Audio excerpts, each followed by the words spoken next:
നമസ്തേ. ഹരിചേട്ടാ, ഈ ശബരിമല സ്വർണക്കൊള്ള കേസിൽ തന്ത്രിയെ അറസ്റ്റ് ചെയ്തതുമായി ബന്ധപ്പെട്ട് ദേവസ്വം ബോർഡിനുള്ളിൽ ഒരു അഭിപ്രായ വ്യത്യാസം ഉള്ളതായി കേൾക്കുന്നു.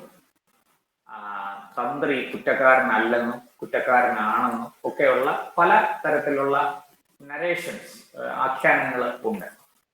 ഈ ദേവസ്വം ബോർഡിനുള്ളിൽ സത്യത്തിൽ അങ്ങനെ ഒരു അഭിപ്രായ വ്യത്യാസവും ഒരു തർക്കവും നിലനിൽക്കുന്നുണ്ടോ? എന്താണ് അങ്ങേക്ക് ഇക്കാര്യത്തിൽ പറയാൻ? അങ്ങനെ ഒരു അഭിപ്രായ വ്യത്യാസം ദേവസ്വം ബോർഡിൽ ഉണ്ടായെന്നുള്ള സൂചനകളാണ് ഇപ്പോൾ പുറത്തു വരുന്നത്. അതായത് കേരള സർക്കാരിനെ ശബരിമല ക്ഷേത്രത്തിൽ ഇടപെടുന്നതിനെ ഈ സ്വർണ്ണക്കൊള്ള ഒരു നിമിത്തം മാത്രമാണ്. അതിനപ്പുറത്തോട്ടുള്ള ഒരു താല്പര്യം കേരള സർക്കാരിന് ശബരിമല ക്ഷേത്രത്തിലും കേരളത്തിലെ ക്ഷേത്ര ഭരണത്തിൽ പിടിച്ചെടുക്കുന്നതിനും ഉണ്ടായെന്നുള്ള സൂചനകളാണ് ഈ ദേവസ്വം ബോർഡിൽ നിലനിൽക്കുന്ന ചില അഭിപ്രായ ഭിന്നതകളെ പറ്റിയുള്ള വാർത്തകൾ വ്യക്തമാക്കുന്നു. ഇപ്പോൾ Devaswom board president Shri K ജയകുമാറിനെ സർക്കാർ ഒരു ചട്ടുകമായി ഉപയോഗിക്കുന്നു എന്നുള്ള സൂചനകളൊക്കെ വരുന്നുണ്ട്. അതായത് പല ഇടത്തും തന്ത്രി കുടുംബത്തിൻ്റെ നിന്നും തന്ത്രാവകാശം എടുത്തു മാറ്റണം എന്നുള്ള ഒരു നിലപാടിലേക്ക് ദേവസ്വം ബോർഡ് പ്രസിഡന്റ് അങ്ങനത്തെ ഒരു അഭിപ്രായ പ്രകടനങ്ങൾ നടത്തുന്നുണ്ട് എന്നുള്ള സൂചനകൾ ചിലരെങ്കിലും പുറത്തു വിടുന്നുണ്ട്. കഴിഞ്ഞ ദിവസം അങ്ങനെ ഒരു വാർത്ത കണ്ടിരുന്നു. തന്ത്രിയെ മാറ്റുന്നതിന് പ്രശ്നമൊന്നുമില്ല, മാറ്റണമെങ്കിൽ മാറ്റാം, അതിനുള്ള വകുപ്പുണ്ട് എന്നൊക്കെയാണ് Devaswom board president K Jayakumar മാധ്യമങ്ങളോട് സംസാരിച്ചപ്പോൾ പറഞ്ഞത്. സത്യത്തിൽ അങ്ങനെ ഒരു നീക്കം നടക്കുന്നുണ്ടോ? അങ്ങനെയാണെങ്കിൽ അത് വളരെ ഗൂഢമായൊരു നീക്കമായിട്ടാണ് എനിക്ക് തോന്നുന്നത്. അങ്ങനെ നീക്കം നടക്കുന്നുണ്ട് എന്നുള്ളതാണ്. അങ്ങനെ ഭരണപരമായും നിയമപരമായും ചില നീക്കങ്ങൾ നടത്തിയേക്കാം എന്നാണ് സൂചന ഈ വിഷയത്തിൽ. അതങ്ങനെ തള്ളിക്കളയേണ്ട ഒരു വിഷയമല്ല. അപ്പോൾ അതിൻ്റെ ഗൂഢ ലക്ഷ്യങ്ങൾ എന്ന് ചോദിച്ചാൽ എനിക്ക് തോന്നുന്നത് ഈ ശബരിമല ഇപ്പോഴത്തെ നമ്മൾ ഈ കണ്ഠരര് രാജീവരുടെ കാര്യം പറയുമ്പോൾ അദ്ദേഹം ഏതാണ്ട് 1600-ലധികം ക്ഷേത്രങ്ങളുടെ തന്ത്രിയാണ്, തന്ത്രാവകാശമുള്ള ആളാണ്. അതെ, എനിക്ക് തോന്നുന്നു ദേവസ്വം ബോർഡിനേക്കാൾ കൂടുതൽ സ്വകാര്യ ക്ഷേത്രങ്ങളായിരിക്കാം ഈ 1600. അല്ലെങ്കിൽ അതായത് സംഘടനകളെ, വ്യക്തികളെ, ഇങ്ങനെയൊക്കെയുള്ള കുടുംബങ്ങളെ, ഇവരുടെയൊക്കെ ഇങ്ങനെയൊക്കെയുള്ള ക്ഷേത്രങ്ങൾ. അപ്പോൾ ഇതിൽ പുറത്തു വരുന്ന ഒരു വിഷയം, അങ്ങനെ സംഭവിച്ചാൽ അപ്പോൾ തന്ത്രിയെ മാറ്റാം എന്നുള്ള ഒരു സാഹചര്യം നിലവിൽ വന്നാൽ ഈ ക്ഷേത്ര ഭരണത്തിലെ സർക്കാരിന് ഇടപെടാനുള്ള സാഹചര്യവും സർക്കാരിൻ്റെ ശക്തിയും കൂടും. ഇത് സ്വകാര്യ ക്ഷേത്രത്തിൻ്റെ പ്രശ്നമല്ല ഞാൻ പറയുന്നത്, ഇത് ദേവസ്വം ബോർഡിൻ്റെ ക്ഷേത്രങ്ങളിൽ, ശബരിമല ഉൾപ്പെടെയുള്ള ദേവസ്വം ബോർഡ് ക്ഷേത്രങ്ങളുടെ പ്രശ്നമാണ് ഞാൻ പറയുന്നത്. അപ്പോൾ അങ്ങനത്തെ ഒരു സാഹചര്യം വന്നാൽ ഇവിടെ സംഭവിക്കാൻ പോകുന്നത്, തന്ത്രിയെ ശാന്തിക്കാരെ മാറ്റുന്നത് പോലെ മാറ്റാമെങ്കിൽ സ്വാഭാവികമായിട്ടും അവർക്ക് നിയമന അതോറിറ്റിയോട് വലിയ വിധേയത്വമായിരിക്കും. കാരണം അവർ നിയമന അതോറിറ്റി എന്ത് ആഗ്രഹിക്കുന്നു, എന്ത് മനസ്സിൽ കാണുന്നു, അത് അവർ ഈ തന്ത്രി മരത്തിൽ കാണാൻ തുടങ്ങും. മനസ്സിലായി? കാരണം തന്ത്രിയെ സംബന്ധിച്ചിടത്തോളം പിന്നീട് ആ സ്ഥാനം നിലനിർത്താൻ വേണമെങ്കിൽ നിയമന അതോറിറ്റി അദ്ദേഹത്തിന് ഇത് കൊടുക്കണം, അദ്ദേഹം നിയമന അതോറിറ്റിയുടെ ഇഷ്ടം വേണം. അപ്പോൾ അതുകൊണ്ട് സ്വാഭാവികമായിട്ടും തന്ത്രി നിയമന അതോറിറ്റി എന്ത് പറയുന്നു അത് അച്ചട്ടാവും. അതായത് അക്ഷരം പ്രതി അക്ഷരത്തിലും അർത്ഥത്തിലും അയാൾ പാലിക്കും. അപ്പം ഞാനിവിടെ തന്ത്രി കണ്ഠരര് രാജീവര് സത്യസന്ധനാണെന്നോ കള്ളനാണെന്നോ രണ്ടും എനിക്ക് അഭിപ്രായമില്ല. അത് അതെ, ഞാൻ അത്തരം ഒരു നിഗമനത്തിലേക്ക് എടുത്തു ചാടുന്നില്ല. പക്ഷേ തന്ത്രിയെ വരുതിക്ക് നിർത്തുക എന്നുള്ളതാണോ സർക്കാർ ഉദ്ദേശിക്കുന്നത്? അല്ല, അങ്ങനെ ഒരു സാധ്യത അതിലുണ്ട്.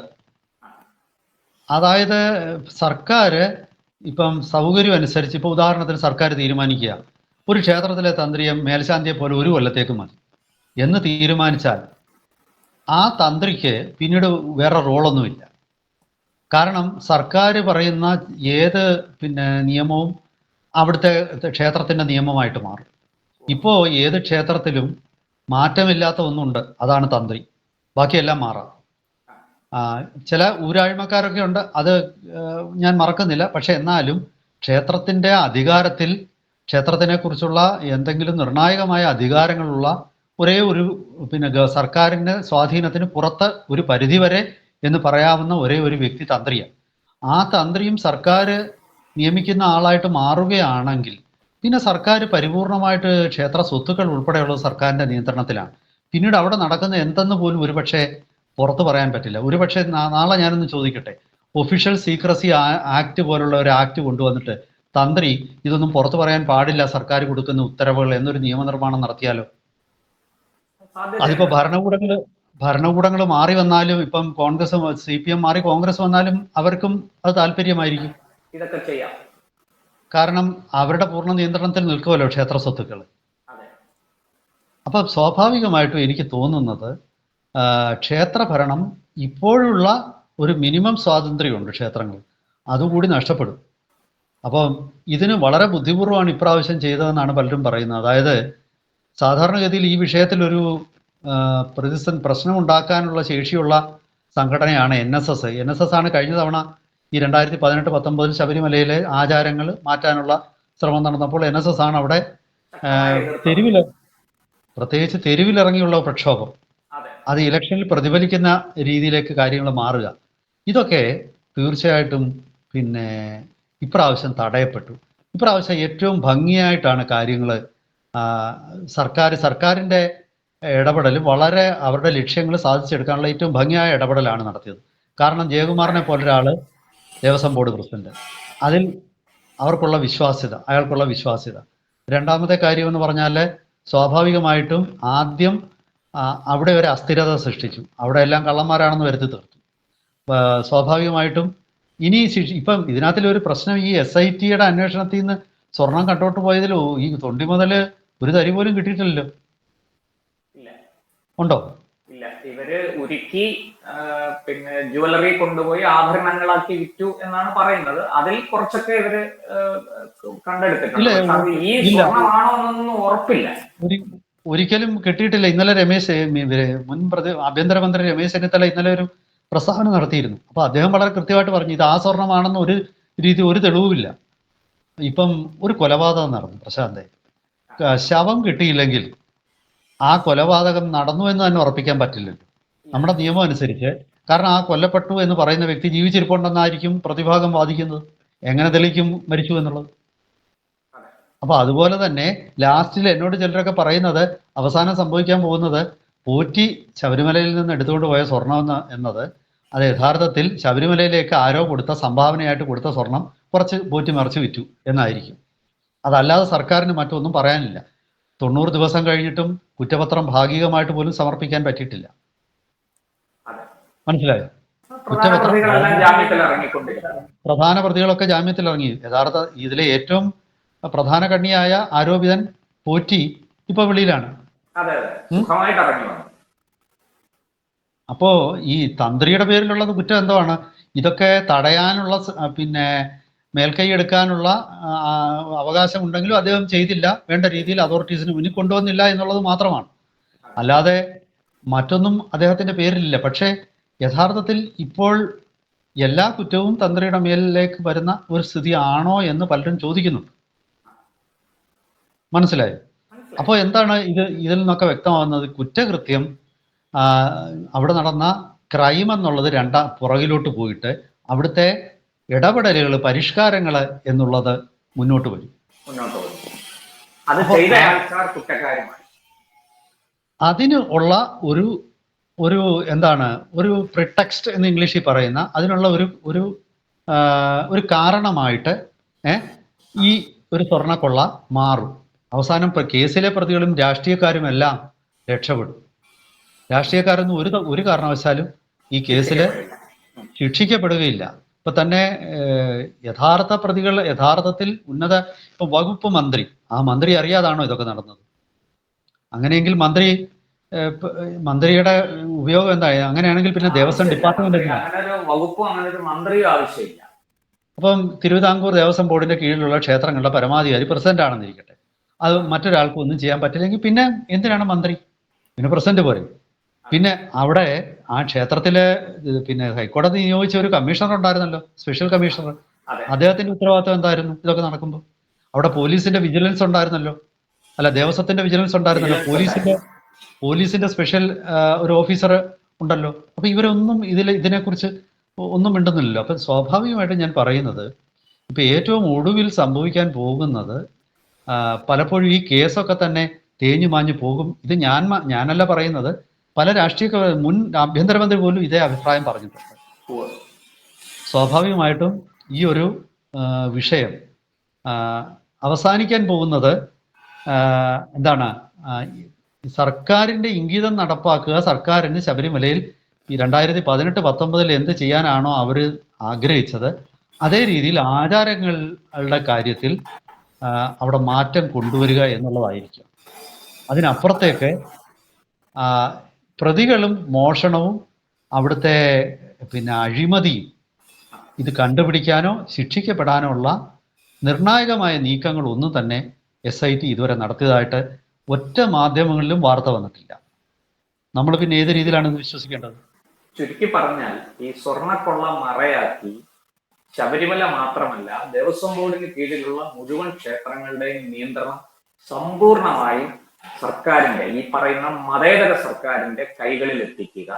അവിടെ തങ്ങളുടെ തോന്നിയവാസം, തങ്ങളുടെ ഇഷ്ടത്തിനനുസരിച്ചുള്ള കാര്യങ്ങൾ നടപ്പാക്കുക, അതിനെ എല്ലാ അർത്ഥത്തിലും ചൂഷണം ചെയ്യുക. ഇതാണ് സർക്കാർ ഉദ്ദേശിക്കുന്നത് എന്ന് സംശയിച്ചാൽ അവരെ നമുക്ക് കുറ്റം പറയാൻ കഴിയില്ല. തീർച്ചയായിട്ടും. അതായത് അതിനുവേണ്ടിയാണ് ആദ്യം ഈ പ്രമുഖ ജാതി സംഘടനകൾ NSSനെയും SNDPയിലെ ഒക്കെ കൈപ്പിടിയിൽ ഒതുക്കിയത്. അപ്പോൾ പിന്നീട് ഈ വിഷയത്തിൽ ആരും മുന്നോട്ട് വരില്ലല്ലോ. അപ്പം എതിർപ്പുകൾ ഇത് 2018 അവരെ നേരിട്ട് ക്ഷേത്രത്തിൽ ഇടപെടുക എന്നൊരു രീതിയിലേക്ക് ചെന്നു. അത് തിരിച്ചടിയായി. പകരം ഇപ്രാവശ്യം ആ സ്റ്റേക്ക് ഹോൾഡേഴ്സ്, അതായത് ക്ഷേത്ര വിഷയത്തിൽ അവിടെ അതിൽ നിർണായക സ്വാധീനമുള്ള വ്യക്തികളെ ആദ്യം തന്നെ സ്വാധീനിച്ചു ഒരു ഭാഗത്തൂടെ. മറുഭാഗത്തൂടെ ക്ഷേത്രത്തിലെ കയറിപ്പറ്റാൻ ശ്രമിച്ചു. അന്ന് കയറാതിരുന്ന രഹന ഫാത്തിമയും ബിന്ദു തങ്കം കല്യാണിയും വേറൊരു ബിന്ദു കനകദുർഗയും ഒക്കെ താമസിയാതെ കയറും. 18 പടി ചവിട്ടി ശബരിമല ക്ഷേത്രത്തിൽ പ്രവേശിക്കുന്നത്, ദർശനത്തിനായിട്ട് പ്രവേശിക്കുന്നത് നമുക്ക് കാണേണ്ടി വരും. അല്ല, പുറംവാതിലൂടെ പലരും അവിടെ കയറിപ്പറ്റാം. ഇനിയും അവിടെ എല്ലാം സർക്കാരിന്റെ മാത്രം നിയന്ത്രണത്തിൽ നിൽക്കുന്ന ഒരു സാഹചര്യം ഒരിക്കലും ക്ഷേത്രത്തിന് ഭൂഷണമല്ല. എങ്ങനെ ഈ തന്ത്രിയെ മാറ്റും എന്ന് പറയുന്നു? അങ്ങനെയെങ്കിൽ പുതിയൊരു തന്ത്രിയെ തെരഞ്ഞെടുക്കുന്നത് ഏത് രീതിയിലായിരിക്കും? അപ്പൊ അത് PSC തെരഞ്ഞെടുക്കുന്ന തന്ത്രി എങ്ങനെ ആയിരിക്കും? അത് സർക്കാരിന്റെ ഉദ്യോഗസ്ഥൻ മാത്രമായിരിക്കും. തന്ത്രി വെറും ഒരു ഉദ്യോഗസ്ഥനായിട്ട് മാറുമോ? തന്ത്രി വെറും ഒരു സർക്കാർ ഉദ്യോഗസ്ഥൻ, അതായത് ഒരു ദേവസ്വം ഓഫീസറെ പോലെയോ അതുപോലെ ബോർഡിന്റെ ഒരു എക്സിക്യൂട്ടീവ് ഒരു സൂപ്രണ്ട് പോലെയോ ഒക്കെ ഉള്ള ഒരാളായിരിക്കുമോ തന്ത്രി? അങ്ങനെയാണെങ്കിൽ അങ്ങനെ ആകാൻ പാടില്ല എന്നാണ് നമ്മുടെ ശാസ്ത്രങ്ങളൊക്കെ പറയുന്നത്. ഇപ്പൊ ഈ തന്ത്രസമുച്ചയം പോലെയൊക്കെയുള്ള ഗ്രന്ഥങ്ങൾ പറയുന്നത് ആചാര്യ തപസ്സാമ്നായ ജപേന നിയമേന. ആചാര്യന്റെ തപസ്, നിത്യവുമുള്ള വേദമന്ത്രങ്ങളുടെ ജപം, ആചാര അനുഷ്ഠാനങ്ങൾ അത് ക്രമം തെറ്റാതെ നടപ്പാക്കൽ, ഉത്സവാദി വിശേഷ ആചരണങ്ങൾ, ഇതൊക്കെയാണ് ക്ഷേത്ര ചൈതന്യം വർദ്ധിപ്പിക്കുന്നത്. അപ്പോൾ ആ ക്ഷേത്ര ചൈതന്യം നശിപ്പിക്കാനുള്ള ഒരു വലിയ ഗൂഢശ്രമം എവിടെയോ ആരംഭിച്ചിരിക്കുന്നു എന്നാണ് നമ്മൾ ഇതിൽ നിന്നൊക്കെ മനസ്സിലാക്കുന്നത്. അല്ല, എന്തൊക്കെയോ നമ്മൾ അറിയാത്ത ഒരുപാട് ലക്ഷ്യങ്ങൾ. കാരണം ഞാൻ നോക്കിയിട്ട് ശബരിമല ക്ഷേത്രം 1950 തൊട്ട് നിരന്തരമായ ആക്രമണങ്ങൾക്ക് വിധേയമാണ്. ക്ഷേത്രം തീവച്ചു. ക്ഷേത്രത്തിന്റെ വിഗ്രഹം, ഇപ്പോഴിരിക്കുന്ന വിഗ്രഹം ശബരിമലയിൽ ഉണ്ടായിരുന്ന വിഗ്രഹം അല്ലല്ലോ. അത് നടുവേ പിളർത്തി കളഞ്ഞു, പല കഷ്ണങ്ങളാക്കി കളഞ്ഞു എന്നാണ് ഞാൻ കേട്ടിട്ടുള്ളത്. അതെ, പിന്നീട് അത് കെട്ടിവെച്ച്, കമ്പി കൊണ്ട് കെട്ടിവെച്ചാണ് ആരാധിച്ചത്. പിന്നെ ഇപ്പോഴുള്ളത് പുതിയ വിഗ്രഹമാണ്. അത് തിരുവിതാംകൂർ രാജകുടുംബാംഗങ്ങൾ പറയുന്നത് ഞാൻ കേട്ടിട്ടുണ്ട്. അത് അവരുടെ കൈവശം ഉണ്ടായിരുന്ന ഒരു വിഗ്രഹത്തിന്റെ മാതൃകയിൽ നിർമ്മിച്ച ഒരു വിഗ്രഹമാണ് ഇപ്പോഴുള്ളത് എന്ന് തിരുവിതാംകൂറിലെ ഇപ്പോഴത്തെ രാജകുടുംബാംഗങ്ങൾ ഇന്റർവ്യൂവിൽ പറയുന്നത് ഞാൻ കേട്ടിട്ടുണ്ട്. അത് മാത്രവുമല്ല, അടുത്ത് വരാനിരിക്കുന്ന ഒരു പ്രതിസന്ധി എന്ന് പറഞ്ഞാൽ കേരളത്തിലെ ഒരു ശബരിമല ക്ഷേത്രം മാത്രമല്ല, ക്ഷേത്രങ്ങളുടെ ഒരു ശൃംഖല തന്നെ ഇതിന്റെ ഒരു പ്രത്യാഘാതം അനുഭവിക്കും. കാരണം ഇദ്ദേഹത്തിനെ തന്ത്രിസ്ഥാനത്തു നിന്നും ഈ കുടുംബത്തിന്റെ ഭാഗത്തു നിന്നും തന്ത്ര അവകാശം മാറ്റുമ്പോൾ സ്വാഭാവികമായിട്ടും മറ്റു തന്ത്രിമാർക്കും ഇത് ബാധകമാവും. അതെ. അപ്പൊ കേരളത്തിലെ ഒരിടത്ത് സംഭവിച്ചാൽ ബാക്കി എല്ലാ ക്ഷേത്രങ്ങളിലും അത് മാതൃകയാക്കും, അതിനെ അതെ. പിന്തുടരും. അപ്പോൾ മറ്റു ഇത് എന്തായിരിക്കും ഇതിന്റെ ഒരു പരിണത ഫലം എന്നുള്ളത്, അത് ഒരു തരത്തിൽ നമുക്ക് ഊഹിക്കാവുന്നതിനപ്പുറം ഒരു പ്രതിസന്ധി രൂപപ്പെടാം എന്നെനിക്ക് തോന്നുന്നു. കാരണം പുതിയ ആളിനെ നിയമിക്കുന്നതിന് പ്രത്യേകിച്ച് നിയമമൊന്നുമില്ലല്ലോ. അതെ. അപ്പൊ അതിനെ ചൊല്ലി വലിയ വലിയ പ്രക്ഷോഭങ്ങളും വഴക്കുകളും കേരളത്തിൽ നടക്കാൻ പോവുകയാണ്. അതെ. മനസ്സിലായോ? ഇത് അതായത് ഇത് നമ്മൾ പറയുമ്പോൾ ഇത് എന്താണ്, കണ്ഠരര് രാജീവര് എന്നൊരു വ്യക്തി അയാൾ ചെയ്ത കുഴപ്പങ്ങളുടെ എന്ന് പറയപ്പെടുന്ന കുഴപ്പങ്ങളുടെ ഭാഗമായിട്ട് ഇദ്ദേഹത്തിനെ മാറ്റുമ്പോൾ അതിന് പകരം ഒരു സംവിധാനത്തെക്കുറിച്ച് ഭക്തന്മാരോട് പോലും ഒന്നും പറഞ്ഞിട്ടില്ല. ഇതൊക്കെ ഭക്തന്മാരെ അറിയിക്കേണ്ടതല്ലേ? അതെ.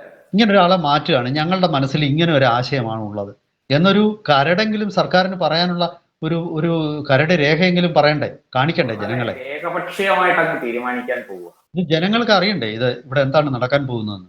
ഇപ്പൊ നിലവിലുള്ള സംവിധാനം മാറ്റരുതെന്ന് ഞാൻ പറയില്ല. ഈ തന്ത്രി പിന്നെ അദ്ദേഹത്തിന്റെ കൽപ്പാന്ത കാലത്തോളം ആ കുടുംബത്തിന്റെ കയ്യിൽ തന്ത്രാവകാശം വേണമെന്നും എനിക്ക് അങ്ങനെയൊന്നുമുള്ള അഭിപ്രായമില്ല. പക്ഷെ എൻ്റെ ഒരു ചോദ്യം ഇതാണ്, അങ്ങനെ ഇത് മാറ്റുകയാണെങ്കിൽ നിങ്ങൾ എന്തായിരിക്കും കൊണ്ടുവരുന്നത്? അതിൻ്റെ മാനദണ്ഡങ്ങൾ എന്തായിരിക്കും? അതെങ്ങനെയായിരിക്കും അവിടെ സ്വാതന്ത്ര്യം ഉറപ്പാക്കുക? വിശ്വാസികളുടെ വിശ്വാസം സംരക്ഷിക്കാൻ നിങ്ങൾ എന്തായിരിക്കും ചെയ്യാനും? ഈ ചോദ്യങ്ങളൊക്കെ ചോദിക്കേണ്ടത് ഹിന്ദു സംഘടനകളാണ്. പക്ഷെ ദൗർഭാഗ്യവശാൽ എൻ്റെ നോട്ടത്തിൽ ഹിന്ദു സംഘടനകൾ ഒന്നും തന്നെ ഇത്തരം ആഴമേറിയ ചോദ്യങ്ങളിലേക്ക് കടന്നിട്ടില്ല. അവരാരും തന്നെ ഈ വിഷയത്തിൽ ഒരു അക്ഷരം വേണ്ടിയിട്ടില്ല. കാട്ടിലെ തടി തേവരുടെ ആന വെട്ടടാ വെട്ട്, ആരുടെയൊക്കെയോ അമ്പലം ആരൊക്കെയോ ഭരിക്കുന്നു, ആരൊക്കെയോ എടുത്തോണ്ട് പോകും.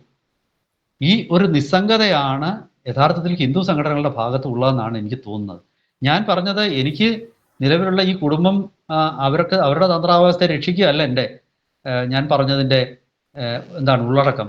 അതിന്റെ താല്പര്യം ഭക്തരെയും വിശ്വാസികളെയും ആചാരാനുഷ്ഠാനങ്ങളെയും ഒക്കെ കൃത്യമായി പരിഗണിച്ചുകൊണ്ടാണ്. നമുക്ക് ഈ വിഷയത്തിൽ നമ്മുടെ സമയപരിമിതി ഉണ്ട്. ഈ വിഷയത്തിൽ നമുക്ക് വീണ്ടും ചർച്ചകളുമായിട്ട് വരാം. പക്ഷെ അങ്ങ് ചൂണ്ടിക്കാണിച്ചത് വലിയ പ്രത്യാഘാതങ്ങൾ ഉണ്ടാക്കാവുന്ന സംഭവ വികാസങ്ങളാണ്. സർക്കാർ തീക്കൊള്ളി കൊണ്ട് തലചൊറിയുകയാണ്. വിശ്വാസികളെയും ഭക്തരെയും കണക്കിലെടുക്കാതെ ഈ പരമ്പരാഗതമായി തുടർന്നു വരുന്ന ആചാര അനുഷ്ഠാനങ്ങൾ മാനിക്കാതെ ഇത്തരത്തിൽ ഉള്ള നീക്കങ്ങൾ നടത്തുന്നത്, അങ്ങ് പറഞ്ഞതുപോലെ തന്ത്രിയെ മാറ്റുകയോ മാറ്റാതിരിക്കുകയോ എന്നുള്ളതല്ല. അതിന് ഉചിതമായ രീതിയിൽ അതിന് ഏറ്റവും മാതൃകാപരമായി പ്രവർത്തിച്ചുകൊണ്ട് മുന്നോട്ട് പോകുന്നതിന് പകരം രാഷ്ട്രീയ താല്പര്യങ്ങളോടുകൂടി സർക്കാർ ഈ വിഷയത്തിൽ ഇടപെടുന്നത് തീർച്ചയായിട്ടും ഭൂഷണമല്ല.